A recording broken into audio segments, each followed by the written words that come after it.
दोस्तों नमस्कार। अब यहाँ के करता धरता हम हैं।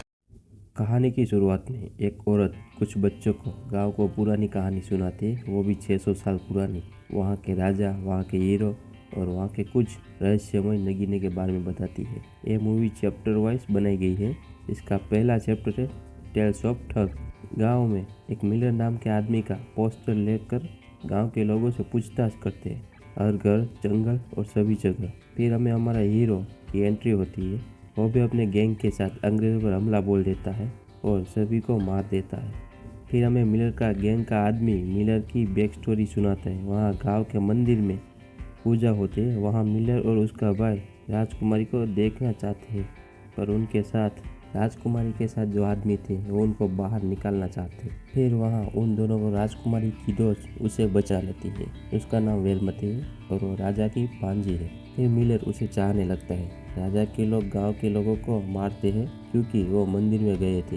राजकुमारी वेलमती को डांटती है क्योंकि उसने उन लोगों की मदद की थी। मिलर का असली नाम ईसा है। वो वेलमती से मिलने के लिए उसके पास जाता है, मुंह पर पेंटिंग करके। राजा को एक खबर मिलती है कि वेलमती भागने वाली है। तब ईसा उसकी मदद करता है भागने में। फिर वेलमती अपने आशिक के साथ भाग जाती है, पर ईसा मायूस हो जाता है और फौज में भर्ती होने का ठान लेता है। फिर उसका भाई उसे समझाता है, पर ईसा नहीं मानता और अपनी आज़ादी जीना चाहता है। फिर वह चला जाता है, फौज में भर्ती हो जाता है। उसके साथ कई नए साथी भी फौज में भर्ती होते हैं। वहाँ उसकी ट्रेनिंग शुरू हो जाती है। फिर उसको वर्दी मिलती है। उस वर्दी में उसका नाम मिलर का बैज लगा होता है, पर वो खुश हो जाता है। वहाँ उसके दोस्त को स्टीफन नाम मिलता है क्योंकि अब वो अनपढ़ और मासूम है। फिर वहाँ एक आदमी उसका मजाक उड़ाता है।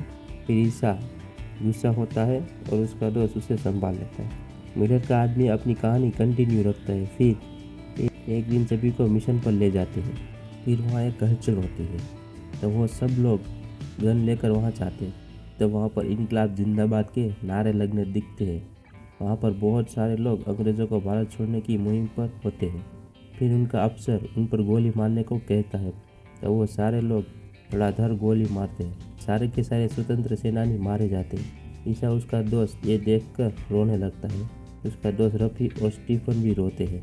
इस मारामारी में स्टीफन के दिमाग पर भारी असर होता है और वो खुद को गोली मार देता है। फिर उसका अफसर स्टीफन को जलाने की बात करता है। तब ईसा उसे छुरी मारकर उसे आग में फेंक देता है। फिर उसका दोस्त रफ़ी उसे वहाँ से भगा देता है।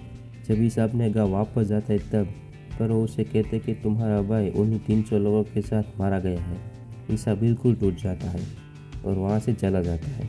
फिर वो 2 साल बाद एक गैंग ज्वाइन करता है। वहाँ उसके साथ कई लोग भी हैं जो अंग्रेज़ों का सामना करते हैं। ईसा यानी अब मिलर वो एक अंग्रेज़ों के लिए काल बन चुका है। जहाँ भी अंग्रेज़ों दिखता है वहाँ पर सबको मारता है। वो अंग्रेज़ों के सारे हथियार बेचकर अपने लिए नए हथियार खरीदता है। मिलर के गांव में सिर्फ एक ही आदमी के साथ उसका संपर्क है, दरियाबू। वापस गांव आने को कहता है, पर मिलर नहीं मानता क्योंकि उसका वहाँ पर अब कोई नहीं है। मिलर उसे वापस गांव भेज देता है। जब मिलर फिरंगी को मारकर उसकी बाइक पर बैठता है तब उसे पीछे से कोई गोली मार देता है। उसके दोस्त वहाँ आकर उसे बचा लेते हैं। अब स्टार्ट होता है chapter number 2, I want him dead. Miller के दोस्त उसको घायल लेकर उसको एक स्वतंत्र सेनानी संगठन के पास ले जाते हैं और वो उनका इलाज करते हैं। तभी वहाँ पर उस पर वेलमती मिलती है। उसी ने उसका इलाज किया था। वहाँ पर एक आदमी आता है जो मिलर का भाई का दोस्त था। उसे कहता है कि जिन 300 लोगों की जान ली थी उसमें वेलमती का पति भी शामिल था। वेलमती वहाँ से चली जाती है। फिर वो थोड़ी देर बाद वापस आती है। वो मिलर को एक अंग्रेज़ रायली को मारने के लिए कहती है, अपने पाप धोने का मौका देती है। Chapter number 3, snake in the monkey shadow. गांव के मंदिर में अंग्रेज सिपाही एक छुपाई हुई पेटी को निकालते हैं। इस एक अंग्रेज को इस गांव की जगह बहुत पसंद आती है और राजा को कहता है कि वो इन गांव के लोगों को बाहर निकाल दें। फिर वो अंग्रेज मंदिर की रहस्यमय मूर्ति को ले जाता है। फिर राजा मिलर से मिलना चाहते हैं क्योंकि वो मूर्ति वापस चाहिए। ईसा का दोस्त राजा से मिलता है और ईसा से मिलने की बात करवाता है क्योंकि वो जानता है कि ईसा कहाँ है। अयाबू ईसा के गैंग में जो मेंबर था उसे मिलता है और वो ईसा से मिलवाने की बात करता है। उस मूर्ति को वापस लेने की बात करता है और वहाँ से फिर मिलर का आदमी मान जाता है। पर मिलर को उन पर भरोसा बिल्कुल नहीं है। फिर मिलर उसकी टोली अंग्रेजों को लूटने का प्लान बनाते हैं और मूर्ति वापस लाने की तैयारी करते हैं, पर राजा ईसा आयाबू और मिलर की टोली को मारने चाहता है। राजा अपने 15 सिपाही मिलर की टोली में शामिल करवा देता है। फिर वहाँ अंग्रेजों का काफिला निकलता है। वो सब अपनी अपनी पोजीशन ले लेते हैं। उस काफिले में वो संदूक भी है जो उन लोगों को मंदिर में निकाला था। उस काफिले पर सबसे पहले मिलर गोली मारता है, एक ट्रक को ब्लास्ट कर देता है। फिर वहाँ पर वो सभी लोग आमने सामने गोलीबारी करते हैं। मिलर और उसकी टोली उन पर भारी पड़ती है। फिर अंग्रेज वहाँ से भागने लगते हैं तो मिलर भी उनका पीछा करता है। पीछा करते वक्त कई सारे अंग्रेज को मार देता है। जब वो आगे बढ़ता है तब बम से ट्रक को ब्लास्ट कर देता है। उस ट्रक में से गवर्नर का बेटा रायली वो पेटी लेकर भागता है। तब मिलर उसके पैर में गोली मार देता है, पेटी लेकर रायली को मार देता है। मिलर वो संदूक लेकर गांव चला जाता है तो उसके साथी को ये अच्छा था। रायली की मौत की वजह से अंग्रेज अधिकारी राजा के घर पर पहुंचते और गांव के पुराने रहस्य की बातें करते। Chapter number 4 do wild cat fast on the great night of Shiva.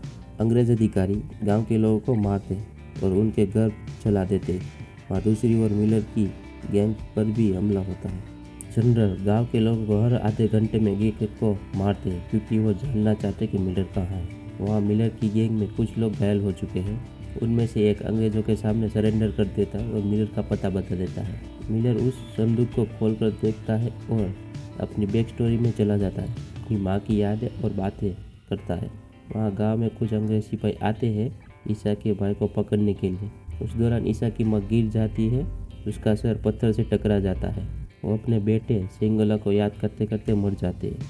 वर्तमान स्टोरी में देखें, अब मिलर को पता चल जाता है कि राजा के बेटे को किसने भेजा था। वह अंग्रेजों को भी पता चल जाता है कि मिलर सिलोन गया है। फिर सभी तैयार हो जाते हैं एक दूसरे को मारने के लिए। मिलर और उसके आदमी गांव में हमला बोल देते और अंग्रेजों को मारने लगते। साथ में उसकी दूसरी गैंग भी मदद करती है। गांव में गोलीबारी और खून की नदियां बहती है। बचे हुए अंग्रेज वहां से भागने की कोशिश करते हैं, आधे मारे जाते हैं और बाकी पकड़े जाते हैं। फिर उनका जनरल भी बच जाता है। थोड़ी देर बाद वहाँ राजा और उसके सिपाही आते हैं। वहाँ गांव वाले उनके मरे हुए लोगों का अंतिम संस्कार करते हैं। मिलर उनके हथियार पर कब्जा कर लेता है और बाकी जो अंग्रेज सिपाही थे उनमें से अपने लोगों को बाहर कर देता है। बाकी अंग्रेज सिपाही को मार देता है। उस दौरान राजा का मंत्री वहाँ से भाग जाता है। अब स्टार्ट होता है chapter number 5 rise of the ugly face. वेलमती मिलर से कहती है, इस महामारी के दौरान घर, खाना और दवाइयाँ सब कुछ खत्म हो चुका है।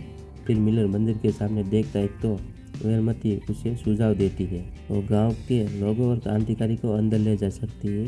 वो राजा के सिपाही का ध्यान बटा देते। मिलर भी उसकी मदद करता है। जब वेलमती अंदर का दरवाज़ा खोलते तब राजा उसके सिपाही को अंदर भेजता है। खतरा देखते ही सिपाही को गोली मार देते हैं। तो वहाँ भी मिलर के साथ गोलीबारी होती है। सब लड़ने लगते। इस दौरान वेलमती राजा को मार देती है और मिलर उसके बेटे को मार देता है। सारे गांव वाले मंदिर के अंदर चले जाते हैं और सारे गांव वाले पहली बार भगवान का दर्शन करते हैं। फिर हमें जनरल वॉन्टी एक बहुत बड़ी सेना तैयार करता दिखता है और सभी को हमले की तैयारी करने के लिए कहता है। गांव में खबर मिल जाती है कि अंग्रेज आने वाले हैं और सभी लोग गांव की तरफ बढ़ते हैं। उनके सामने सिर्फ मिलर ही खड़ा दिखता है और सभी उस पर हमला बोल देते। तब मिलर वहाँ पर जो बम छुपाए थे वो ब्लास्ट कर देता है और बहुत सारे सिपाही मारे जाते हैं। बचे हुए सिपाही वहाँ पर फिर से हमला करते हैं और साथ में मिलर के साथी भी हमला कर देते हैं। उस दौरान गांव में जितने भी मिलर के साथी थे वो घायल होने लगते हैं। फिर हमें मिलर का पुराना दोस्त रफ़ी, कैप्टन रफ़ी गोरों को मारते हुए दिखता है। फिर मिलर को सभी को मंदिर के अंदर भेज देता है, पर कुछ सिपाही मंदिर के दरवाजा पर हमला करते हैं तो उनको बचाने के लिए चाहता है। तब मिलर घायल हो जाए। तभी वहाँ पर कुछ लोग घोड़ों के साथ मास्क पहने लोग आते हैं मदद करने के लिए। पर जब मिलर देखते हैं तो उसे पता चलता है कि वो उसका बड़ा भाई सिलोंग है, वो अभी भी जिंदा है। फिर मिलर, उसका भाई और रफ़ी तीनों मिलकर उनका सामना करते हैं।